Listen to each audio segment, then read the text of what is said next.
para sua família. Então foi por isso que a mensagem, os hinos foram diferentes, mas a mensagem continuou sendo a mesma. Bênção para minha família. Bênção para a família. Nós gostaríamos de ler aqui, os irmãos permaneçam sentados mesmo. É uma leitura muito conhecida dos irmãos. É apenas um versículo. Apenas um versículo em João capítulo 13, versículo 15. O tema da nossa mensagem hoje é Deus e o 10º mandamento. O não cobiçarás, né? O 10º mandamento, não cobiçarás.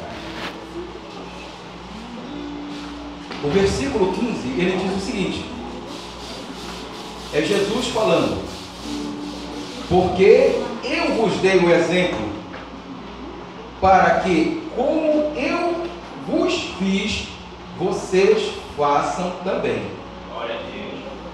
Vamos curvar nossas cabeças e nós vamos fazer uma breve oração. A irmã disse que nós estaremos fazendo a oração naquele momento. Nós vamos refletir nessas palavras do Senhor. Nosso Deus, nós queremos pedir, Senhor, que tu agora abençoes a nossa fala e abençoes, meu Pai, o coração de cada um, para que cada um, meu Pai, tenha do teu Espírito Santo a porção devida para poder compreender, Senhor, aquilo que tu tens para nos edificar esta manhã. Em nome do Senhor Jesus Cristo é que nós te pedimos. Amém. Nós queremos falar sobre Deus e o 10º mandamento: não cobiçarás. Porque se nós fôssemos falar apenas sobre o não cobiçarás, seria muito óbvio. Seria simplesmente aquilo que já está lá no texto de Êxodo 20, versículo 17. Né? Já está tudo lá. Mas agora, o que fez Deus colocar aquele mandamento para ser o último de sua lei, do Decálogo? O que fez Deus? Deus abre os 10 mandamentos dizendo: não terás outros deuses diante de mim. E depois ele termina dizendo: não cobiçarás. E a gente tem que remontar, tem que voltar no tempo e tem que perceber que no céu, todo o pecado que nós vivemos começou no céu, por causa de uma rebelião de alguém que pensou que pudesse cobiçar o trono de Deus. Então, o 10º mandamento provavelmente foi o primeiro mandamento de todos a ser feito, porque ele começa no céu. Aquele que agora é o nosso algoz, aquele que agora tenta nos levar para a perdição, porque ele já está perdido, aquele que está tentando levar as famílias para o derradeiro fim, ele pecou lá no início exatamente contra este mandamento. Mas Deus quis colocar ele por último, porque é dele que precedem todos os males. Se eu começo a ser invejoso, é porque eu cobicei alguma coisa de alguém. Se eu começo a roubar, foi porque eu cobicei algo que eu não tenho. Se eu cometo qualquer outro tipo de deslize que está lá na lei de Deus, no Decálogo, começou com os meus olhos, com o meu coração mau e com a minha vontade de querer ter o que não é meu, de fazer o que eu não posso fazer. Então, o primeiro mandamento provavelmente seja esse, porque foi esse que Satanás, o nosso inimigo, desculpem, às vezes eu não gosto de pronunciar esse nome, porque esse nome ele é abjeto para nós, né? Mas às vezes a gente tem que pronunciar. Ele foi o camarada que é o culpado pelo fato do mundo estar se perdendo, pelo fato de pessoas estarem na Cracolândia, pelo fato de pessoas estarem em lugares abjetos, pelo fato de pessoas estarem roubando, pelo fato de pessoas estarem se matando. Mas o pecado principal dele foi exatamente que olhar para o trono de Deus, olhar para o que Deus tinha, para o poder de Deus e achar que ele poderia ter. e ele quis o poder de Deus. Então, vejam bem, e quando Deus disse, não pode, rapaz. Tanto é que, apesar dele ter corrompido vários anjos, um só anjo do Senhor foi suficiente para destruir as hostes inimigas dele. Não foi nem preciso Deus e guerrear com Satanás. Vocês veem o poder do Deus poderoso que sentava naquele trono, que ele queria para ele? Era miraculoso que um servo de Deus foi o suficiente para destruir Satanás e os milhares de anjos que caíram na terra. Anjos perdidos, infelizmente, anjos perdidos que agora estão aqui, né? Contra os quais nós temos que lutar. Então, esse mandamento, o não cobiçarás, ele passa agora para nós. Por que ele passa para nós? Porque Satanás utiliza-se dele, porque é uma coisa pura dele, é uma coisa que está na alma dele. E o Senhor Jesus Cristo disse uma vez, olha, vocês são filhos do diabo, vocês querem fazer o que lhe é próprio. Porque o diabo veio para matar, roubar e destruir. Então é isso. E quando nós começamos a fazer, eu queria essa Bíblia aqui da irmã Leila, aqui, poxa, mas a irmã Leila não está perto, então a irmã Leila está perto, eu não vou pegar, né? Depois que ela sair, eu pego. Aí quer dizer, mas começa o 10º mandamento, né?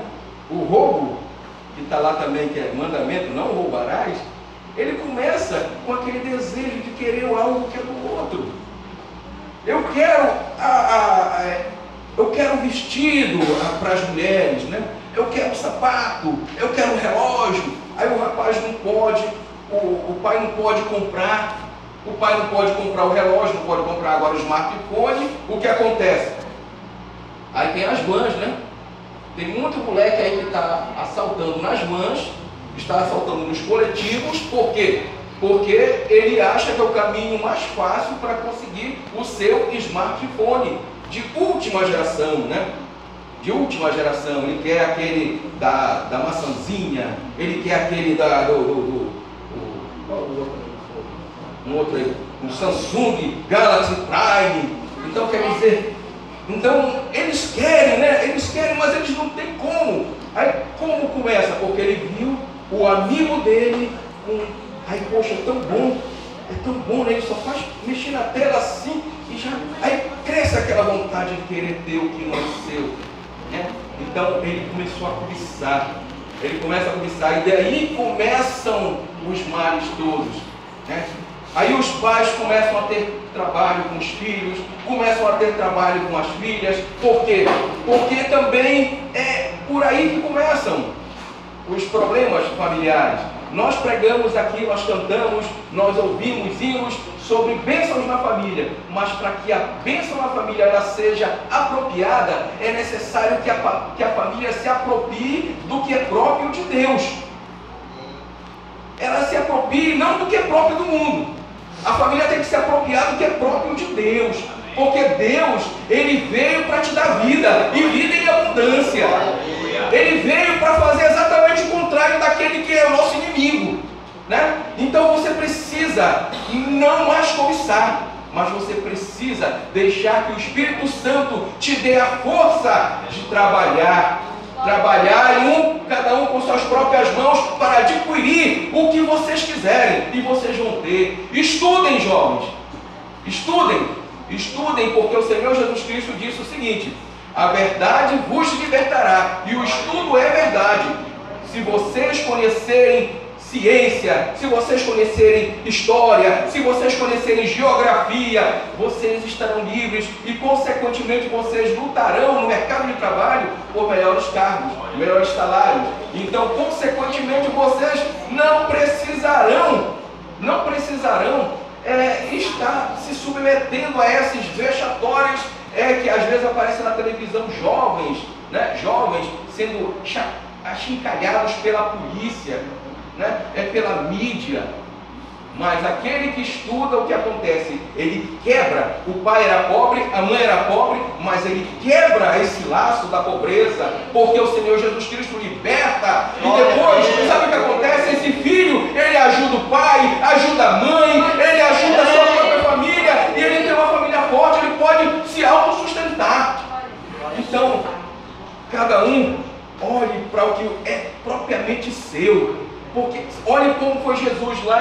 Filipenses capítulo 2, do versículo 1 ao versículo 11, no versículo 6, vai dizer que sendo em figura de Deus, não teve por usurpação ser igual a Deus, mas aniquilou-se a si mesmo, a si próprio, e foi achado na figura humana. E na figura humana ele se humilhou até a morte, e morte de cruz, pelo que Deus o exaltou soberanamente e lhe deu um nome que está acima de todo outro nome, para que ao seu nome se dobre todos os joelhos dos que estão no céu, na terra e debaixo da terra. Então, você vê o próprio Deus. Jesus é Deus? Jesus é Deus. Deus se humilhou. Deus não teve por usurpação. Ele poderia continuar sendo Deus, mas ele não teve aquela... Ele cumpriu o 10º mandamento. Ele não cobiçou ficar preso na sua divindade, mas ele veio salvar a mim e a você, que não merecíamos. Ele se entregou quando nós não merecíamos. Tudo porque ele cumpriu o 10º mandamento. Deus mesmo cumpriu o 10º mandamento para nos dar o exemplo. Eu vos dei o exemplo. O Senhor Jesus Cristo, Ele deu o exemplo em tudo para nós. E assim, se Ele venceu o mundo, você pode vencer. Ele não venceu o mundo porque Ele era um super-homem, porque Ele era um super Jesus, ou porque Ele era um mini-Deus. E não venceu. Ele venceu o mundo porque Ele era um ser humano semelhante a nós. Foi assim que Jesus venceu. Jesus sentiu fome, Jesus passou problemas na sua infância, foi pobre, não teve estudo, e ainda assim ele venceu. Ele esteve entre os doutores. Ele depois, quando os doutores tentavam colocar ele na roda ali, dizendo que eles sabiam mais do que Jesus, Jesus deixava-os desbaratados, né? Porque Jesus tinha sempre a última palavra. Eles diziam que Jesus não tinha estudado, mas Jesus procurava aprender do Pai. E depois ele disse para você: aprendei de mim, que sou manso e humilde de coração, e você encontrará descanso para a vossa alma. É assim que acontece, é assim que vai ser. Se você quiser cumprir o 10º mandamento, que ele está ligado ao primeiro, não terás outros deuses diante de mim, você tem que olhar para Jesus, autor e consumador da fé. Olhem para ele. Ele era talvez muito mais pobre que qualquer... O mais pobre aqui nesse salão aqui é mais rico que o Senhor Jesus Cristo em dinheiro. Eu posso ter certeza, eu posso garantir hoje. E ainda assim o Senhor Jesus Cristo, Ele venceu. E Ele venceu para você vencer. E Ele não foi nunca necessário que Ele roubasse ninguém. Muito pelo contrário, Ele ensinava que as pessoas que estavam fazendo isso deixassem de fazê-lo. Não foi necessário Ele pegar nada de ninguém. Nem o trono que Ele era merecedor por nascimento. Se você for analisar na Bíblia, ele era merecedor. Herodes estava no trono. Jesus era o herdeiro por merecimento. Nem o trono ele quis. Você vê, nem o trono ele pegou. Herodes tinha pegado, mas Jesus não pegou. Por quê? Para te dar o exemplo. Você não precisa apagar a estrela do outro para que a tua brilhe. Você não precisa pisar no outro para chegar no topo. Você precisa lutar com as tuas forças e buscar a tua inteligência, buscar a tua capacidade, buscar os conselhos do teu pai, da tua mãe. Filho meu, ouve os conselhos do teu pai e não te desvie das orientações de tua mãe. Então, os provérbios vão dizer isso. Então a gente precisa dessas coisas que a Bíblia fala para a gente. E o 10º mandamento vai estar sendo cumprido em nós. Às vezes as pessoas pensam: porque eu não estou desejando aquele computador ali, eu estou cumprindo o mandamento. O mandamento é muito maior do que o simples olhar para aquele computador. Porque você pode estar desejando outras 500 coisas que não esse computador. Entendeu? Então, É isso, o Senhor, Ele vai te dar um exemplo e Ele vai agir desta maneira. Como Ele agiu no céu, Ele vai agir contigo aqui na terra, baseado neste mandamento. O primeiro que pecou por causa deste mandamento. E provavelmente o último que vai pecar também por causa deste mandamento. Porque é o que as pessoas estão, no nosso Brasil, você está vendo, a cada dia que a gente liga a televisão, a gente vê novas informações sobre delatores de pessoas que um quis mais do que o outro. Um quis ganhar mais do que já tinha, porque eles ganhavam bem. Vocês veem, eles não precisavam nem dessas pessoas que estão sendo agora delatadas, né? Tinham bons empregos, eram pessoas que trabalhavam em Petrobras, pessoas que trabalhavam em Furnas, eram políticos, ganhavam dinheirama que muitos de nós nunca vai ver em um ano. Eles ganhavam em um mês. E mesmo assim, a cobiça deles fez com que eles entrassem nessa jogatina toda. Aí você fica enojado com a política brasileira, né? E está dando nojo no mundo todo, porque é a manchete dos maiores jornais do mundo. E você vê, mas começou como? Porque eles cobiçaram mais do que eles já tinham. Então, contente-se, o apóstolo Paulo vai dizer, contente-se com o que você tem. O que é que você tem? Você tem, não estou dizendo para que você ficar pobre todo o tempo, não estou dizendo isso. Eu estou dizendo, contente-se com o que você tem, e a partir do que você tem, comece a investir. Se você ainda não terminou o seu ensino fundamental, invista em você mesmo e termine o seu ensino fundamental. O ensino médio, invista e continue estudando e faça isso. Ensino superior, invista em você mesmo. Comece a partir do que você tem. Não olhe para o que é do outro, olhe para o que é seu, propriamente seu. E assim você vai estar cumprindo o que está na lei de Deus, né? O não cobiçar. Então comece com você, porque você é mais forte do que você pensa. Porque em você habita algo que no mundo lá fora não habita. Em você habita o Espírito Santo de Deus. Se você foi salvo, se você foi limpo do pecado, em você existe o Espírito Santo agindo e fazendo com que você transforme essa semente pequena que você tem do teu conhecimento, do teu saber, da tua força, e ela se transforme em uma árvore magnífica. Basta que você creia. Amém. Amém.